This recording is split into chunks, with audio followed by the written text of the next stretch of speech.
Hi, welcome to our channel where we share the most intriguing stories. On a quiet Arizona morning, Lucas thought his only challenge would be finishing his coffee before the sun rose. But when a ruthless HOA declares war on his private land, his peaceful life ignites into a wildfire of sabotage, surveillance, and revenge. It was around 7 in the morning when I stepped out onto my deck with a mug of black coffee and the quiet intention of doing absolutely nothing. The Arizona sun hadn't yet begun to bake the land, and the stillness over my backyard was damn near perfect, just the way I liked it. My pool shimmered like a sapphire mirror, the grill station gleamed after a weekend polish, and the hummingbirds danced near the bougainvillea I'd planted 2 years ago. This was my land, 2.5 acres of earned peace. I had just settled into my Adirondack chair when I caught movement by the back fence. At first, I thought it was a coyote or one of those overfed raccoons that occasionally tried to play chicken with my sprinklers. But no, 2 uniformed officers were walking up the gravel path like they were about to negotiate a hostage release. One had his hand near his holster, the other was already scanning my setup like I was building a cartel compound. "Morning, sir," the taller one called out, polite but clipped. "You Lucas Reynolds?" "Depends."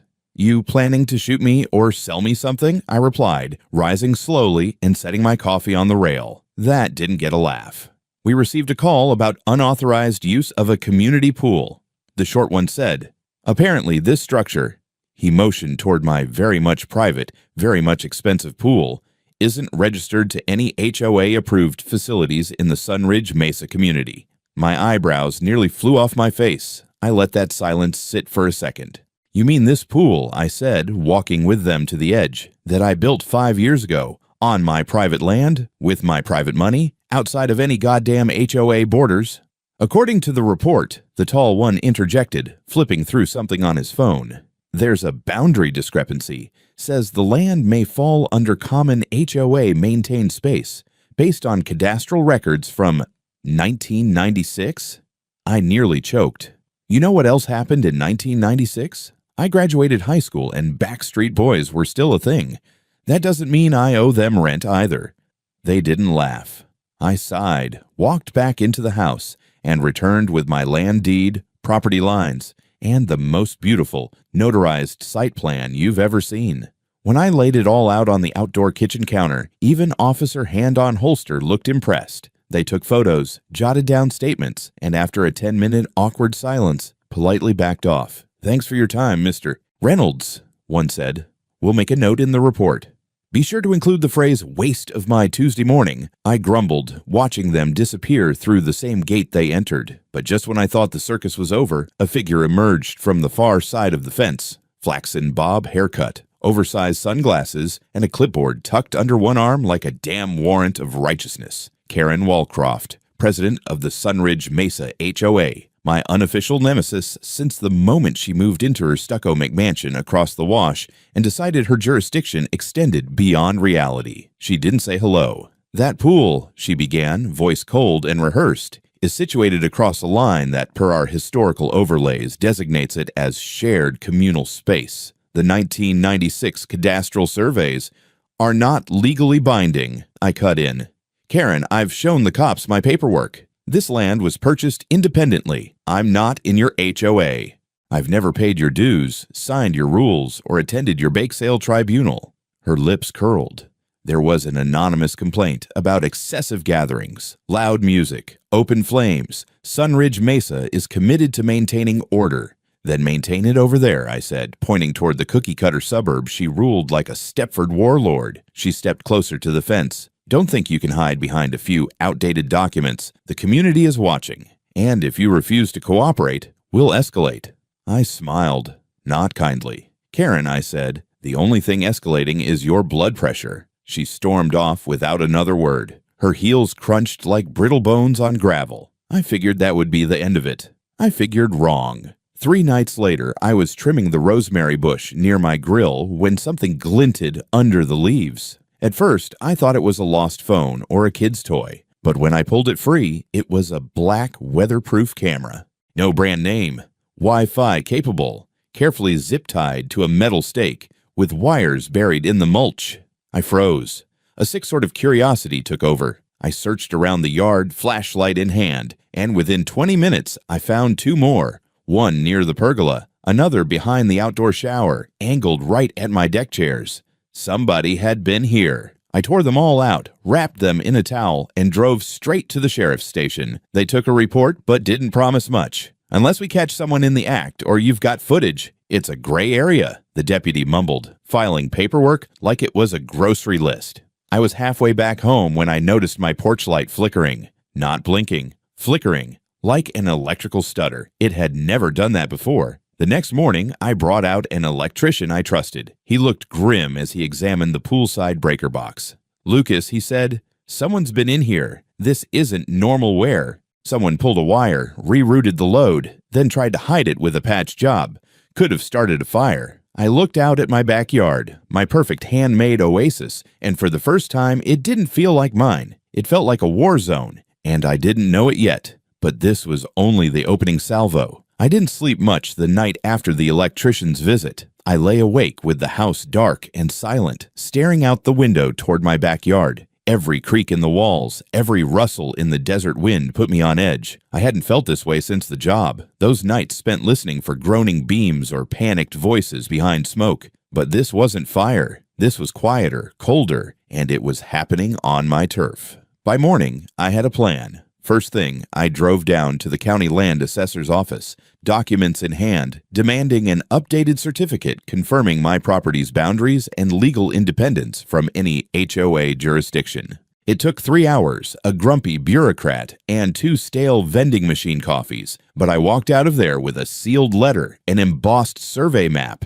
and a signature so aggressive it looked like someone stabbed the paper, just the way I like my government support. Late, barely competent, but technically on my side. When I got back, I found a new surprise waiting. A small white envelope was stuck into the frame of my front gate. No stamp, no address, just the word caution typed in all caps across the front. Inside was a single photo, an overhead satellite image of my yard, outdated and grainy, but with red marker circles drawn around my pool, patio, and fire pit. Underneath was a scribbled line. "This is not forever yours." I'll admit it, my hand trembled a little. Not from fear, not yet. From the sheer weirdness of it all. Whoever was behind this wasn't just angry. They were methodical, creepy, strategic, and petty, of course. HOA grade petty. I called the sheriff's department again.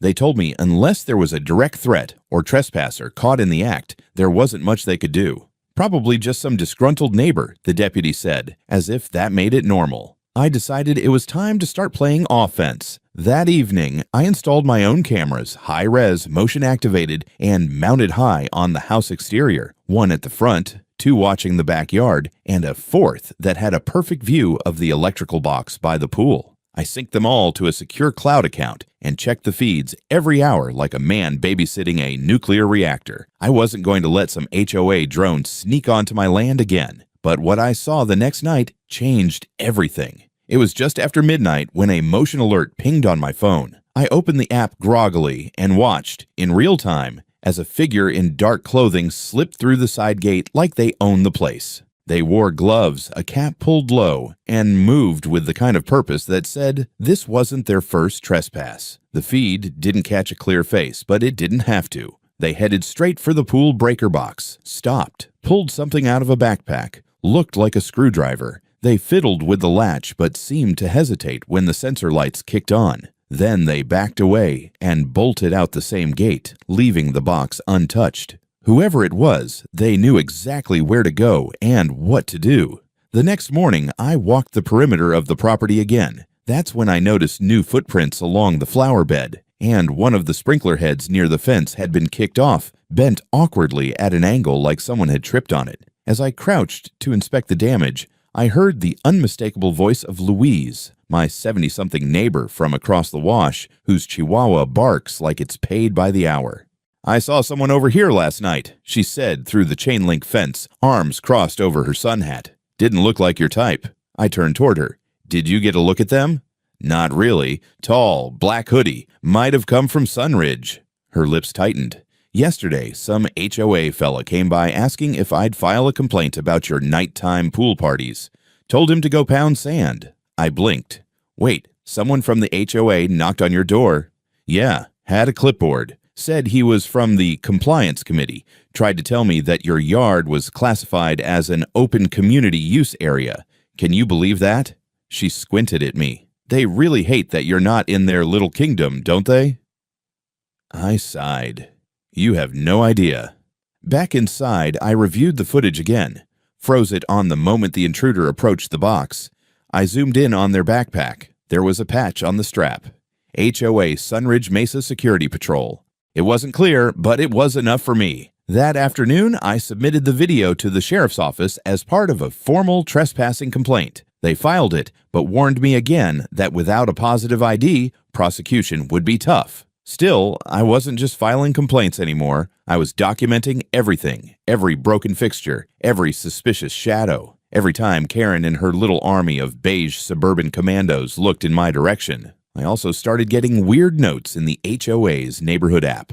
Yeah, they had one, and yeah, I had a burner account. Posts started popping up about non-compliant properties nearby and uncooperative landowners jeopardizing the community's standards. One post read, if someone's backyard becomes a nightly gathering spot and that spot exists in the spirit of community zoning, shouldn't it follow community rules?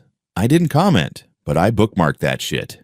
The final straw of the week came when I got a letter from the HOA, not addressed to me personally, but slipped under my door like some passive-aggressive curse. It was a notice of concern citing numerous observations from community safety officers about potential code violations on shared-use land adjacent to HOA boundaries. They weren't backing down. They were escalating. It was a Saturday night, the kind where the stars burn a little clearer and the air pretends it might not turn into an oven by noon. I had family over. My brother Sam and his kids were in town, and we'd spent the day grilling, swimming, and trying to pretend the world was sane. For a while, it almost felt normal. There was laughter, smoke from the barbecue, some country playing from a Bluetooth speaker. My niece was drawing chalk dragons on the patio tiles.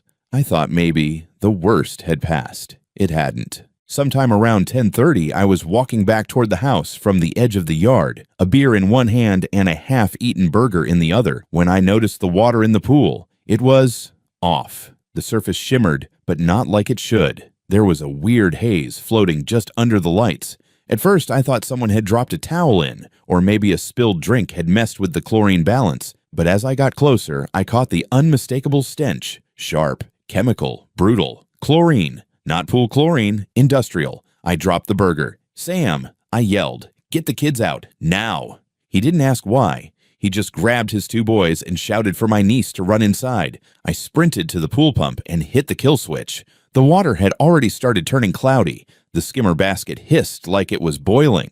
Then I saw the plastic container, half submerged at the shallow end. The label had peeled off, but I didn't need it. Someone had dumped high-concentration chlorine into my pool, enough to fry skin and lungs. 5 minutes later, I was watching the camera footage. The motion sensor had kicked in a few minutes after 10. A figure in a dark hoodie slipped in through the back fence, used bolt cutters on the chain. No mask. He walked like he belonged there, moved straight to the pool, popped the lid off the jug, and started pouring.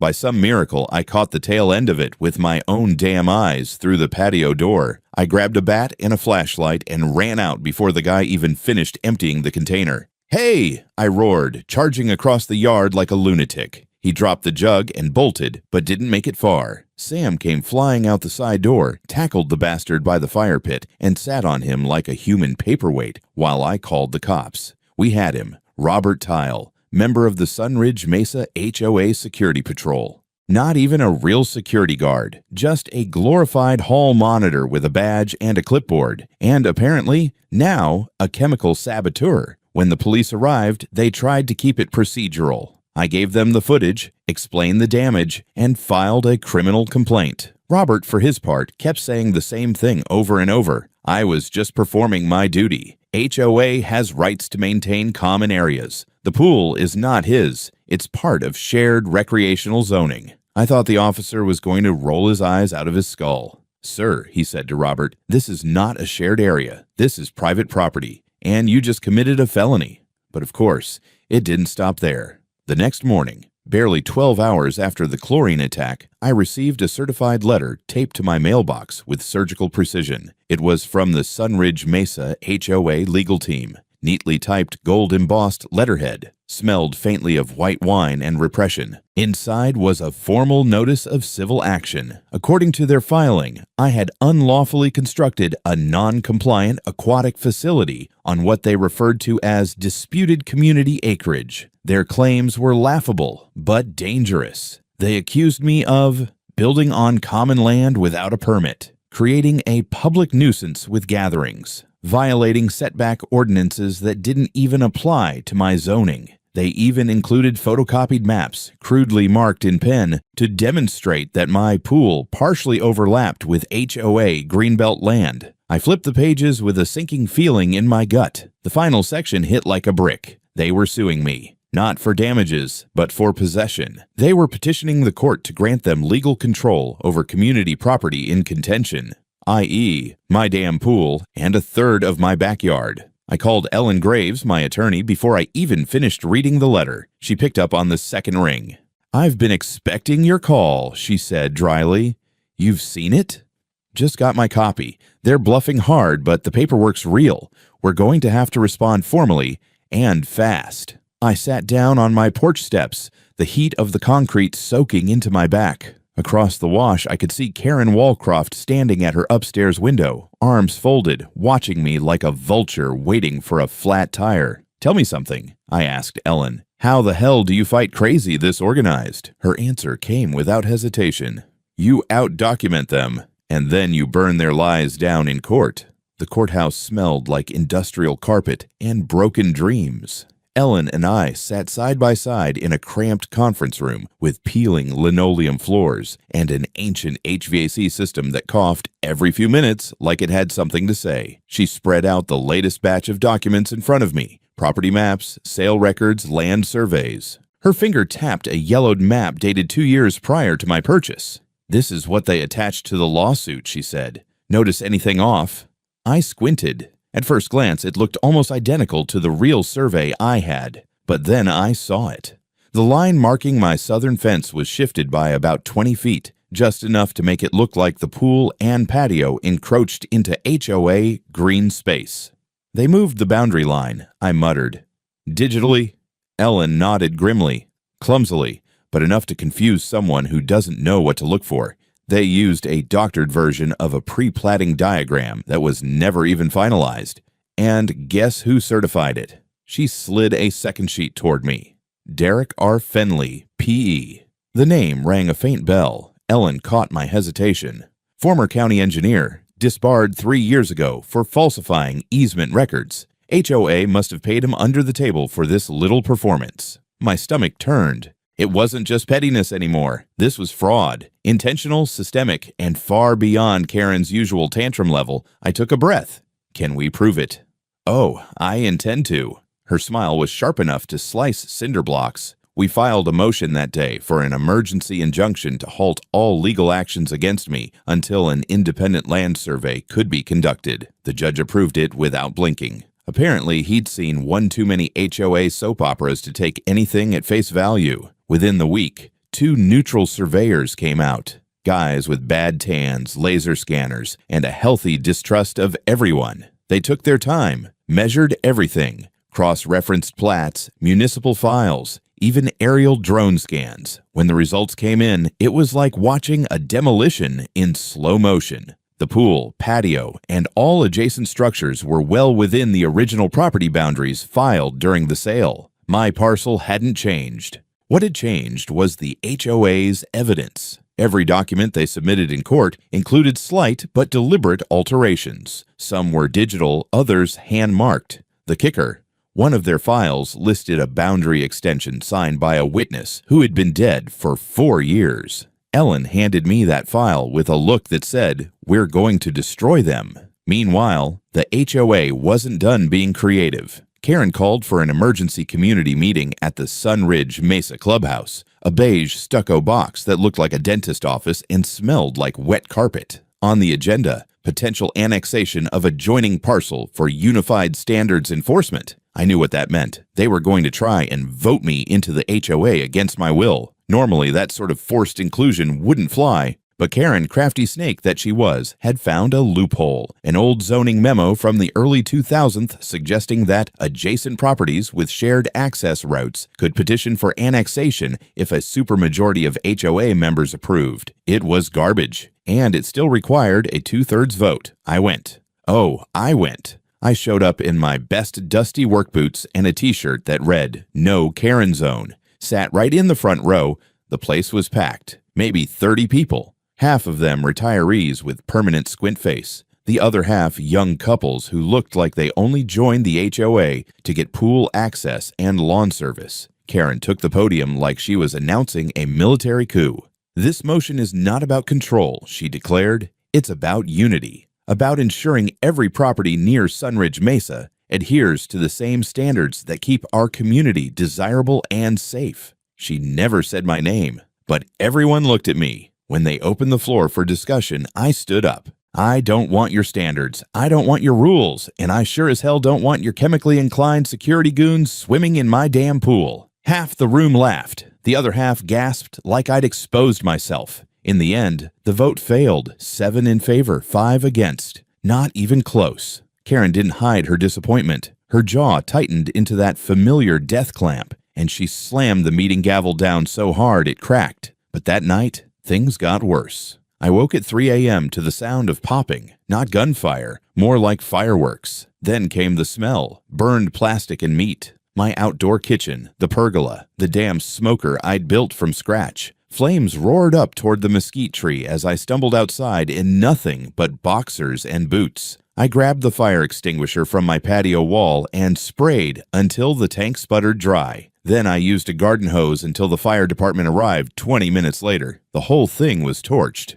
Gone. A total loss. The next morning, I checked the cameras. One of them was dead. The other 2 had partial footage. Someone in a hoodie and gloves scaling the fence carrying what looked like a fuel can. The video feed glitched just as they reached the kitchen. By the time the police arrived to collect the footage, the cloud backup was corrupted. Deliberate sabotage. I looked out over the scorched remains of what used to be my backyard paradise and felt something shift inside me. They wanted a war. They were damn well going to get one. I wasn't just angry now. I was radioactive. My outdoor kitchen charred. Thousands of dollars and years of weekend sweat gone in minutes. I could still smell the scorched cedar boards when I stood outside, boots crunching over blackened tile. This wasn't some HOA pissing match anymore. This was targeted, organized, and escalating fast. So I did what any self-respecting man with PTSD and a list of firefighter buddies would do. I called in reinforcements. 3 of my old crew, Tanner, Rudy, and Carl, showed up the next day with a truck full of tools, motion sensors, wildlife cams, and exactly 0 patience for suburban sabotage. "This is some Homeland Security level shit," Carl muttered as we mounted IR lights along the fence line. We spent 2 days turning my backyard into a miniature NORAD base. Hidden cameras under eaves, ground-level sensors near all entry points, one sensor even disguised as a gnome. It was beautiful. Meanwhile, Ellen had been busy. She brought in a private investigator, Jason Hills, former federal marshal with a face like concrete and the patience of a landmine. He showed up in jeans, cowboy boots, and a pressed polo like he was going to bust a cartel. First thing he said to me, "Don't speak to anyone from the HOA without me present. If Karen so much as blinks in your direction, I want a timestamp." Jason moved fast. Within 48 hours, he discovered that Sunridge Mesa had a private server physically located in Karen's garage. It hosted not just HOA documents, but surveillance footage from over a dozen hidden cameras placed throughout the neighborhood. None of it was declared or legal. They had maps, heat charts, annotated logs of non-compliant behavior. There was even a folder labeled Lucas Pool Parties with date-stamped stills of my guests by the fire pit. Jason's face when he saw that folder could have curdled blood. "Smile," he said. "You're their obsession." Meanwhile, the sabotage attempts didn't stop. One night, the motion sensor by the side gate lit up around 1:30 a.m. I checked the feed on my phone and caught 2 figures slipping through the fence, both wearing black hoodies, one of them carrying something that looked a hell of a lot like a stun gun. By the time I reached the yard, they were gone. But one of them had tripped a pressure mat under the gravel path. Jason checked the footage in the morning. One of them had a patch on their jacket. HOA Volunteer Patrol. Ellen filed a supplemental police report, attaching the footage and pointing out the electrical sabotage, the arson, the trespassing, and now, armed intrusion. But that's when the cops started getting squirmy. One officer actually said, "We don't want to escalate tensions in a tight-knit community. I nearly choked on my coffee. They dumped chlorine in my pool, torched my property, and broke into my yard with weapons." I snapped. "What, are you waiting for them to build a gallows on the lawn?" It didn't matter. Without an arrest, the sheriff's department was moving slower than a tortoise with a hangover, so Jason shifted tactics. He went public. He compiled a report, over 70 pages, detailing all the illegal surveillance, the fraudulent maps, the harassment complaints from other neighbors, and the patterns of HOA abuse dating back over 5 years. Then he leaked it. Not to the cops, to Nextdoor, Reddit, and the local news blog that lived for HOA drama. The response was nuclear. Comments flooded in. Former Sunridge Mesa residents told horror stories about Karen fining them for wind chimes and grilling on weekdays. One woman claimed Karen tried to evict her for painting her mailbox off-white instead of bone cream. Within 2 days, Hack-Free Lucas was trending on local Facebook groups. People started showing up outside Sunridge Mesa with signs that said things like "Private Land, Ho Land," and "Justice for the Grill." And then, the real shift happened. HOA members started jumping ship. At least 4 households posted publicly that they were revoking their consent to enforcement policies and demanded an audit of the HOA's finances. One of them, an ex-board member, sent Ellen a sworn affidavit saying he'd personally witnessed Karen forging signatures on ballot initiatives. Ellen immediately filed for a judicial injunction to freeze HOA operations pending investigation. The county court approved the motion, and just like that, Sunridge Mesa was paralyzed. Karen tried to fight back. She issued a community newsletter, printed on glossy paper no less, calling me a hostile agitator backed by online mobs, and claiming the HOA was the victim of an orchestrated disinformation campaign. No one bought it. Especially not the cops, who finally decided to get off their asses when Ellen submitted the footage of the most recent break-in alongside the affidavit from the ex-board member. By the time they showed up at Karen's house with a search warrant, I had a lawn chair and a fresh beer ready. I didn't even say anything. I just waved. They knocked on Karen's door at 6 in the morning. Not gently either. I watched from my front yard as 3 county deputies and a digital crime specialist walked straight up to her beige stucco fortress and rang the doorbell like they meant it. She didn't answer, of course. She made them wait, then opened it wearing a silk robe and a face like expired mayonnaise. I couldn't hear everything from where I stood, but when they showed her the warrant and pushed past her into the house, I did hear her shriek something about constitutional overreach and community persecution.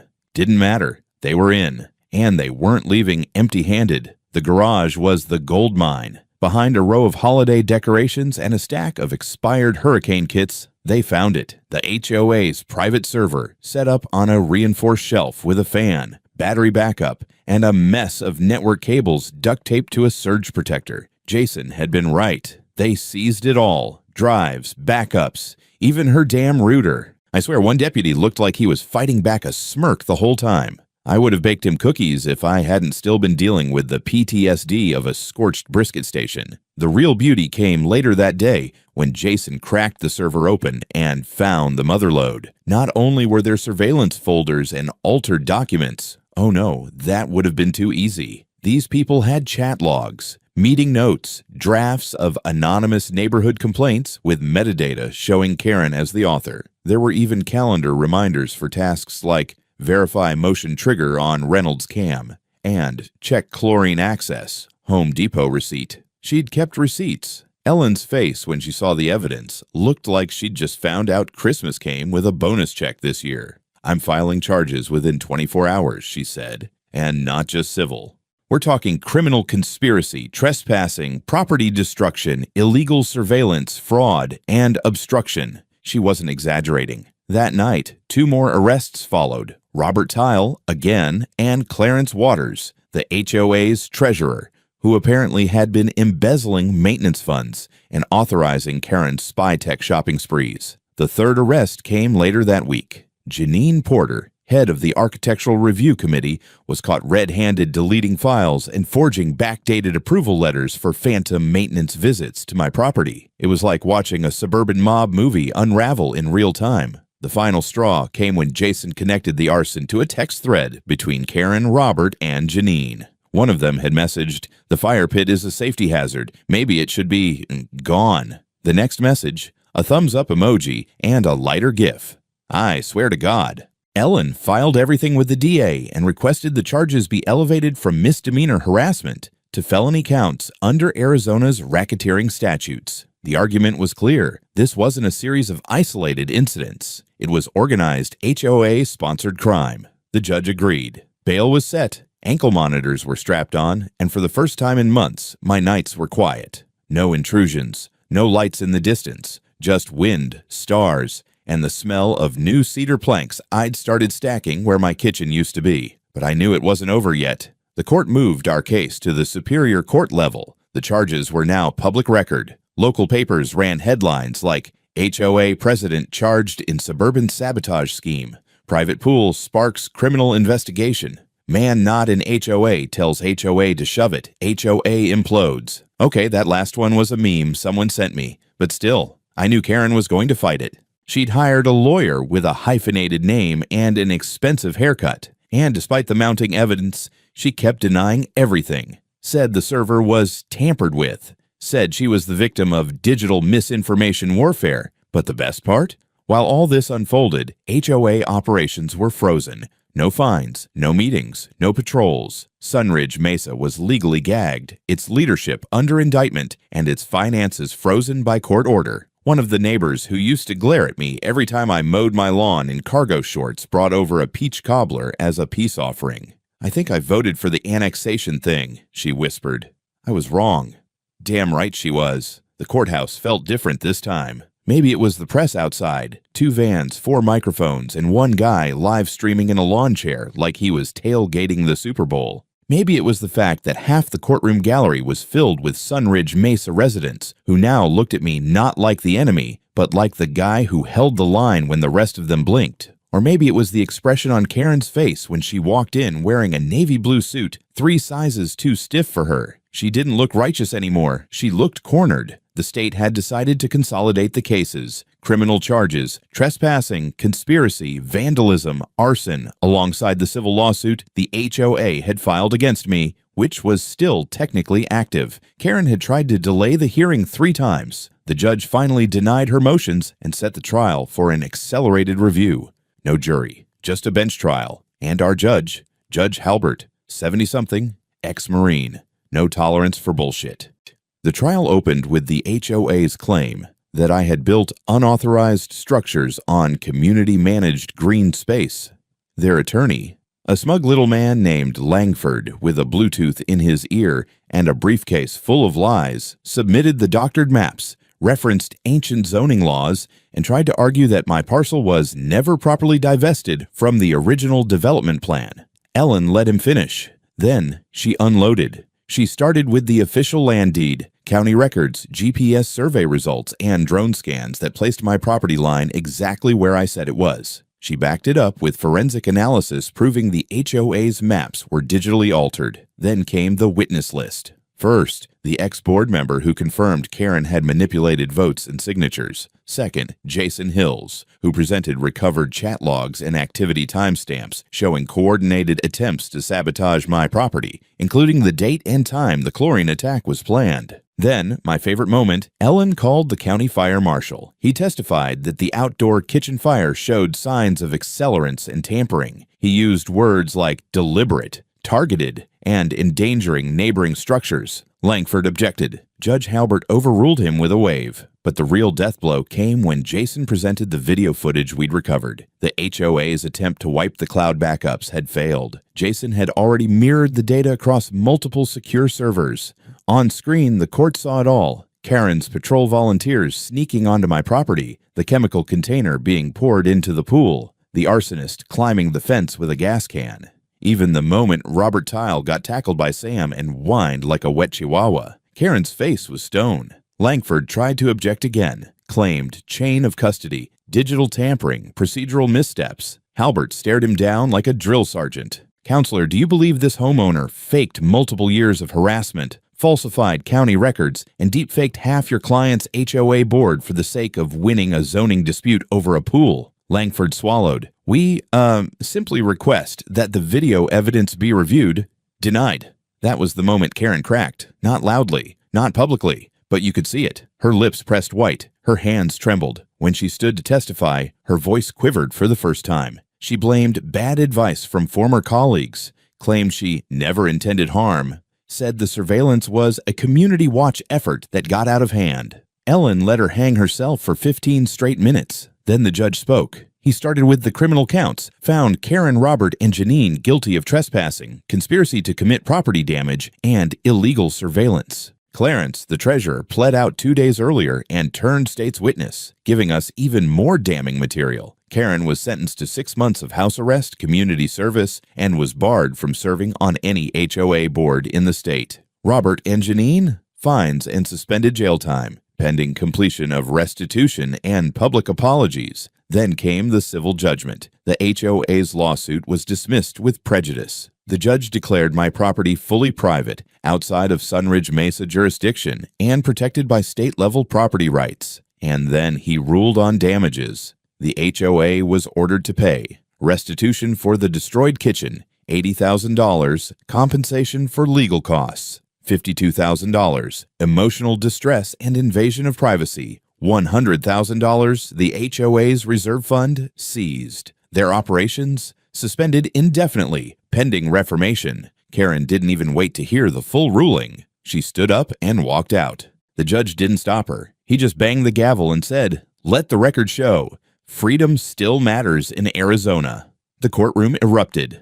I didn't cheer. I just exhaled for the first time in months. Outside, a few neighbors shook my hand. Louise, the old lady with the barky chihuahua, gave me a literal apple pie. One of the reporters asked, "Do you feel vindicated?" I looked out across the desert sky, the courthouse behind me, the whole mess finally cooling like a burned-out blaze. "Ask me when I rebuild," I said. The silence was the first thing I noticed. No buzzing drones overhead. No rustling in the flower beds at 2 in the morning. No HOA volunteer wandering too close to my mailbox with a clipboard and a misplaced sense of power. Just wind, the buzz of cicadas, and the low splash of water as I skimmed leaves from the newly restored pool. The kitchen rebuild had taken 5 weeks. We used fire-resistant stone and steel this time. The smoker had been replaced with a bigger, better version, one that made my brisket come out so tender it nearly started a second religion in my neighborhood. Sam came by more often. Louise, too.